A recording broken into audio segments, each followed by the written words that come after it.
Hello friends, very warm welcome to my business laws channel. In my today's video, friends, I'm going to take up FAQS, frequently asked questions in DU examination, and how to answer those questions. You all know friends, 5 units are there in the syllabi. Otherwise, the units which which I will take up in my video lecture classes, many students study those units in business laws paper. CA students, BCom honors students, BCom students, MCom students, MBA students. So all these students study these units in their syllabi. So this will all help. This video is going to help all the students. So let me start now. So today in the video, I'll take up the first unit, which is Indian Contract Act 1872. So friends, you all know Indian Contract Act 1872 has got 10 chapters. So I'll take up all the 10 chapters one by one. You stay with me till the end, then only you will come to know that which are the various questions which are important from each chapter. The very first chapter is, friends, meaning, nature, essentials and kinds of contract. 3 questions are very important from this chapter. The very first question is, all contracts are agreements, but all agreements are not contract. Explain this statement. So you all know, friends, this is statement form question. Any statement form question, friends, you start from the statement itself. The statement is correct that all contracts are agreements, but all agreements are not contract. Define the term contract, define the term agreement. Then this statement has got 2 parts. All contracts are agreements, but all contracts are agreements, but all agreements are not contract. Now the question arises, which agreements can be termed as contract? Only those agreements which possess all 11 essentials which have been stated under section 10 of ICA 1872. So you will have to write all 11 points, intention to create legal relations, and up to the last point, legal formalities. All 11 points along with sections, examples and content, and lastly you will have to conclude. So that will complete the answer. Do not leave the answer without conclusion. Second question which is asked is again the statement form question. The law of contract is not the whole law of agreements, nor is it the whole law of obligations. This statement has got 2 parts. One is the law of contract is not the whole law of agreements, nor is it the whole law of obligations. All agreements, they have not been covered under the Indian Contract Act 1872. Partnership agreements, LLP agreements, then sale of goods agreements, we are having separate act for them. Even for negotiable instruments, bill of exchange, promissory note, check, we are having separate act for that. IT Act, information technology, for all technical related issues, cyber crimes, their punishment and all, we are having a separate act which is known as Information Technology Act 2000. So all these agreements have not been covered under the Indian Contract Act 1872. And it is also not the whole law of obligations. Every contract gives rise to rights and obligations.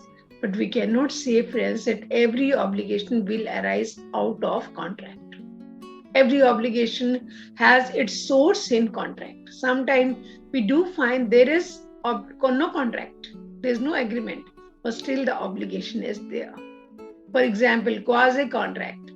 There is no offer, no acceptance there. But these are the obligations which have been created by the law. Even in case of torts or in case of trust, judgments given by the courts. There are 4 cases where obligation is there in the absence of contract. So in 2 parts, you will have to answer this question. And since it is statement form question, it should be well concluded. And third question which is asked from this chapter is, friends, distinctions. Distinction between void agreement and voidable contract. Distinction between void agreement and illegal agreement. Remember friends, whenever any distinction is asked from any chapter, all distinctions you should write in the T form. Okay, in tabular form, serial number, basis, first term, column and second term column. So all distinctions you will have to write in the T form, tabular form. 3 points of distinction between word agreement and illegal agreement, and then 5 points of distinction between word agreement and wordable contract. At a glance, the paper evaluator can come to know that student has written all right points. Moving ahead, second chapter is offer and acceptance. Define the term offer. What are the essential elements of valid offer? Similarly, friends, define the term acceptance and which are the various essentials of valid acceptance. So define the term offer as per section 2A, and then there are 11 points regarding essentials of valid offer with certain case laws. Larman Shukla versus Gauridat is a very important case law. So some case laws, important case laws and examples you have to write. And similarly, in the question pertaining to acceptance, acceptance has been defined under section 2B. The person to whom the offer is made, when he gives his assent thereto, offer is said to be accepted. And then, there are certain essentials of valid acceptance, 9 to 10 points, you will have to write along with the examples. Like, Powell versus Lee is one of the important case laws. So you will have to write, and then sometime question is asked, what is the difference between offer and invitation to an offer? So that distinction with 3-4 points, you will have to write in the tabular format. Next chapter is conciliation. Very, very important chapter from examination point of view. 2 questions are asked from this chapter. Write the exceptions to the rule, no conciliation, no contact. So this is correct that every agreement must be supported by conciliation. If there is no conciliation, then there is no contract. And conciliation is the technical term which is used in the sense of quid pro quo, which means something in return. Not only conciliation should be there, but conciliation should also be valid. But there are exceptional cases, 9 points are there, where an agreement which is made in the absence of conciliation is not void, it is valid. Those have been laid down under sections 25, subsection 1, 2, 3, section 185 and section 124. So friends, agreement to compensation for past voluntary services, agreements made on account of natural love and affection, agreement to pay time-barred debt, completed gift, contract of agency, contribution to charity, remission by the promisor of the promise, okay, and then after that contract of guarantee, and then contract of bailment. In all these cases there is no conciliation, still the contract is valid, provided some requirements are met. So you will have to write those requirements also. Some case laws also, like Venktasamy versus Rangasamy, Rajalakhi Dabi versus Bhutnath Mukherjee. Then, Abdul Aziz versus Masoom Ali regarding the point contribution to charity. Then Kedarnath versus Gauri Muhammad. Second question which is asked from this chapter is, a stranger to the conciliation cannot sue on the contract. Rightly said, a person who is not a party is known as a stranger. A person who is a party can sue on the contract, but stranger cannot sue on the contract. So, but there are some exceptional cases, 8 exceptional cases where a person who is a stranger can also sue on the contract. You will have to write all those 8 points and then complete your answer. Next chapter is, friends, competency of the parties to contract. Again, a very important chapter. Three headings you study in this chapter. One is, minor partner. Second is person of unsound mind. And third is disqualified persons. But the question which is asked in the examination is, explain the law relating to minor's position under the Contract Act, Indian Contract Act 1872. So 14 to 15 points are there regarding this, and question is of 10 to 12 marks. Then friends, 10 points at least, 10 to 12 points, you should write regarding this, who is a minor person and what is the law relating to minor, with the very important case law of, Mohri Bibi versus Dharmodas Ghosh. Rule of ratification, then rule of estoppel, minus liability for necessities, minus liability in torts. These are the very, very important points. 10 to 12 points you should cover, along with theory as well as examples or case laws. A minor is not liable in case of necessities. That is, he is not personally liable. Minor's liability in case of necessities, you have to explain. This is also a question which is asked for 3 to 4 marks. What do you mean by the term necessities? Necessities also includes, goods, services, as well as services rendered. And then very important case law of Nash versus Inman. So these are the two important questions which have been frequently asked from this chapter, competency of the parties to contract. Then comes the free consent.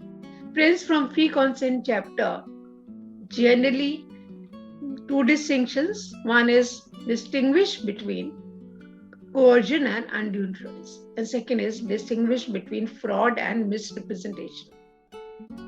Mainly, these two questions have been asked in the last years in DO examination. So distinctions, I have told you friends, you should always write in the tabular form. Okay, and then another question which has been asked in DO examination or other examinations, that is friends, what is the effect of mistake on the contract? Effect of unilateral mistake. Unilateral mistake is always committed by one person. When one person is under mistake, then the mistake is said to be unilateral. In case of unilateral mistake, the impact of this on the contract is contract remains valid because it is not bilateral mistake. And then there are two cases when the agreement is known as void ab initio, void from the very beginning. Wherever there is a mistake as to the identity of the person contacted with. And second point is where there is a mistake as to nature or character of the written document. So friends, these 2 points you will have to explain. Okay, so as far as its impact on the contract is concerned. Then comes the next chapter, legality of object or consideration. Very important question which is asked from this chapter is, define the term public policy and which are the agreements which have been termed as opposed to public policy. So public policy is elusive concept. We cannot say 10 agreements. Only the 10 agreements will fall under the category of public policy. Anything, any agreement which is against the interest of the public is said to be agreement opposed to public policy. So friends, trading with an alien enemy, agreements interfering with the course of justice, up to the last point, friends, which is miscellaneous agreements or miscellaneous cases. Okay, so you will have to write all these points under this in the answer for this question. The 7th chapter is void agreements. From this chapter, 2 questions are very, very important. Agreements made in the state of trade are void. Explain and state the exceptions to this rule. Friends, under section 27, the rule has been laid down that every person has the right to carry on the legal or the lawful profession, business or trade. Any agreement which restrains him from carrying on his business or trade is not valid, it is void. But there are some exceptional cases which fall under two categories. One is statutory exceptions. Under this, there are 2 points: sale of goodwill, and then exceptions under the Partnership Act 1932. And second is judicial interpretations, trade combination, then negative stipulations in the service agreement, and the last is exclusive agents. 3 points are there. Okay, so here, in these cases, restrictions are there, but those restrictions will not be void, they will be valid. Any statement form question, friends, you should always write in the proper manner. That is, it should begin in the proper manner and it should be well concluded. And examples or case laws are always must in long questions. Then comes, and then another question which is asked from this chapter is, chapter number 7 is wagering agreements. Define the term wagering agreement and what are the essentials of wagering agreement. Wagering agreement, friends, it has not been defined under ICA 1872. It is a promise to pay money or money's worth on the happening of uncertain event. Either the person has to pay the money or he has to get the money or money's worth. Okay, person doesn't have any control over the event. Okay, each person has equal chance of winning or losing. His main motive is just to win or to lose. Okay, event is future event. Event may also be the past event, but results of the past event should not be known to the parties. Then what is the impact of wagering agreement? Wagering agreements are void, but collateral transactions to the wagering agreement, they are always regarded as valid. They are void and illegal in the state of Gujarat and Maharashtra. And there, the collateral transactions to the wagering agreements have also been regarded as void as well as illegal. So sometimes, this question is also asked in the examination. Define the term wagering agreement and then, what are the essentials of wagering agreement. Coming to chapter number 8, which is discharge of contract. From this chapter, the very important question is, which has been asked in the last year examination papers, that is, friends, on subsequent impossibility of contract. What do you mean by the term subsequent impossibility of contract, and which are the cases where this doctrine of subsequent impossibility is not applicable or is applicable? So when we say that doctrine of subsequent impossibility is applicable, it means there are certain cases where this rule applies and performer is given the excuse or performance is excused.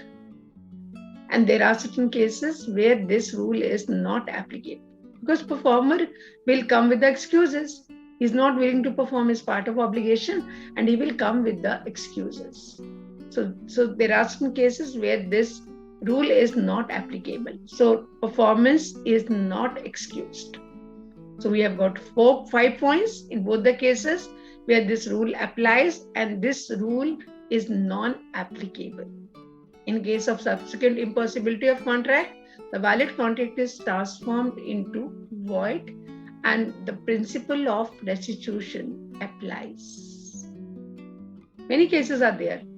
Death or permanent incapacity of the promisor, outbreak of war, or change of law, okay, or existence of non-occurrence of contemplated state of things.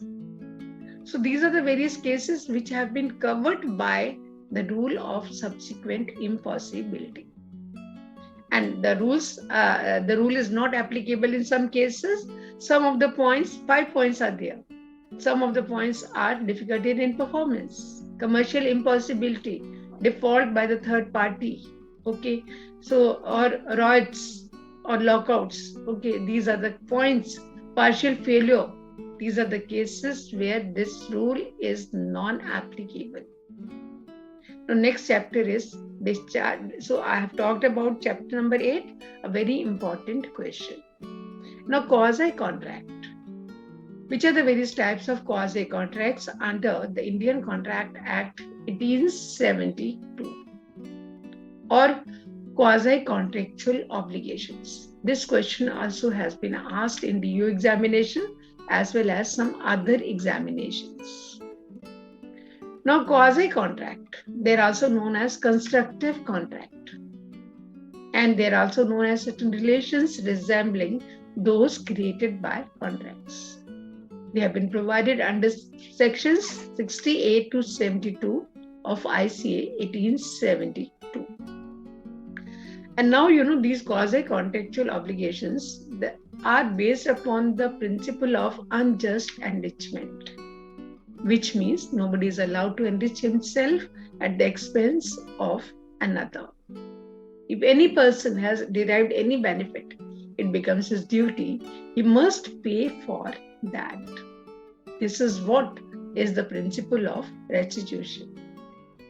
So what do you mean by the quasi-contracts or constructive contract, and which are the types of quasi-contractual obligations which have been provided under the Indian Contract Act 1872?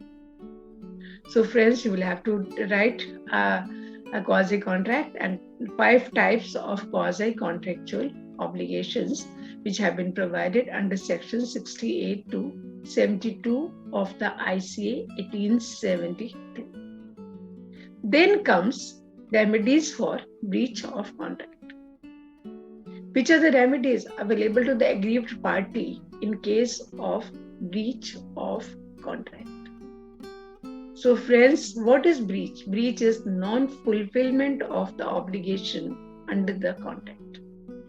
If both the parties to the contract, they perform their respective obligation under the contract, then, contract is said to be performed and discharged.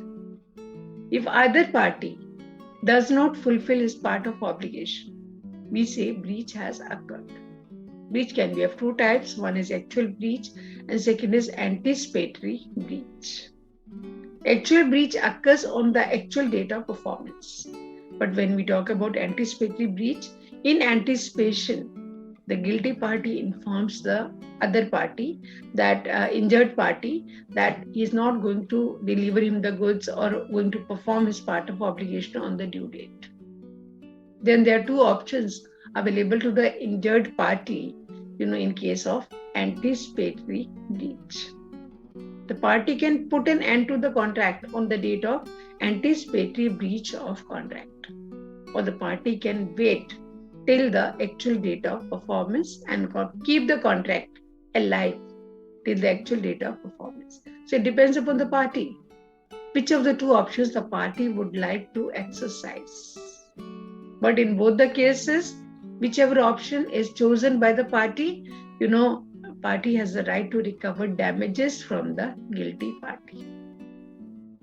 Now, and coming to the 5 remedies available, right?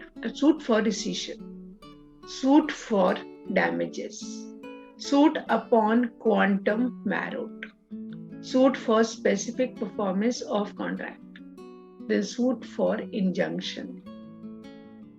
So suit for rescission. Rescission is also known as cancellation. Party has a right to cancel the contract as the agreement is based upon the contract. Similarly, both the parties can meet together and they can put an end to the contract. Contract can come to an end with the mutual consent of both the parties. Or friends, you all know voidable contract. In voidable contract, the person has 2 options to exercise. One is affirmation, second is cancellation. If the party decides to cancel the contract, then also the contract will get cancelled and it will come to an end. So friends, and then damages. Damages are always allowed by way of compensation, monetary compensation, because the person has suffered certain amount of loss. That is why, the person must be compensated. Damages can be of 4 types: ordinary or general damages, then special or particular damages, vindictive, exemplary or punitive damages, and then nominal damages. And friends, after that, comes the third remedy, which is suit upon quantum merit. Quantum merit means proportionate payment, as much as earned or as much as merited. What will happen if the person has not performed the contract completely? Will that party be entitled to the payment or not? It depends, friends. It depends upon the nature of contract. Was the contract entire or divisible? If the contract was entire or non-divisible, then the party has failed to complete the contract. The party will not be entitled to get the payment. If the contract was divisible and party has not completed the contract, whatever part he has completed, 70%, 80% or 50%, so proportionate payment the party is entitled to get. So there are certain cases where one can sue on the basis of quantum merit. And then after that comes specific performance of contract. What is specific performance of contract? It means carrying out the actual obligation of the contract. The party has to carry out the actual obligation of the contract. But in case of anticipatory breach, where the person has committed breach and then the innocent party has come to know that other party is not going to perform as part of obligation, and other party has gone to the market, tried for the goods, but goods are not available in the market. That is, monetary compensation is not the adequate remedy. Then the person has the right to go to the court and apply for specific performance of contract. If the court thinks that order must be given for specific performance, then the court will give the order to the guilty party. But friends, remember, you all know there are certain cases, 5 to 6 cases, where specific performance of the contract will not be ordered by the court. Even if the person may apply, but court thinks this is not the sufficient ground for giving the order for specific performance of contract.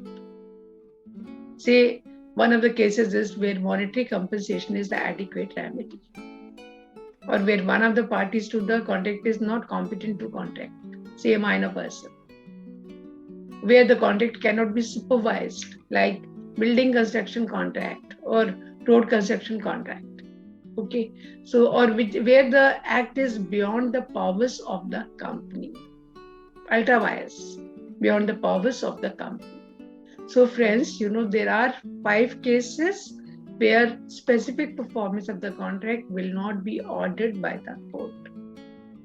Then comes the last point, injunction order.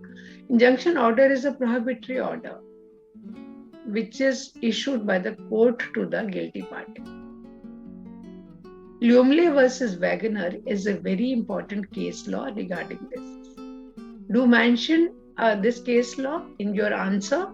Lumley versus Wagoner, where Wagoner gave the promise to give her performance at Lumley's theatre on a particular date at a particular time.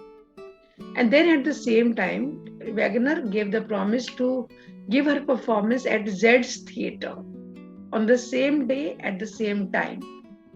And then, Lumley came to know about this. Lumley applied for prohibition order to the court, and court gave the order to Wagoner not to give her performance at Z's theatre, meaning thereby, Wagoner had to give a performance at Lumley's theatre. So friends, this is all about the 5 remedies which are available to the injured party or aggrieved party in case of breach of contract. So these are the frequently asked questions, friends. Whether DU examination, CA examination, CS examination, LLB, or any examination. Say MBA, you are studying this business laws paper, and ICA is a very important act under the business law paper. So friends, these are the important questions which have been frequently asked in the examinations, and how to answer them I have explained in my today's video. So if you write answers for all questions in the best possible way, then of course, friends, you are going to score very good marks. This was the purpose of creating this content or developing this video. It is all from my side today. I hope you must have understood. If you have any doubt how to answer a particular question, you can always write in the comment section. Do like videos, do like the content, and then do press on the bell icon so that you can get notification of my subsequent videos. Okay, friends, we'll meet soon. Stay smiling and blessed always.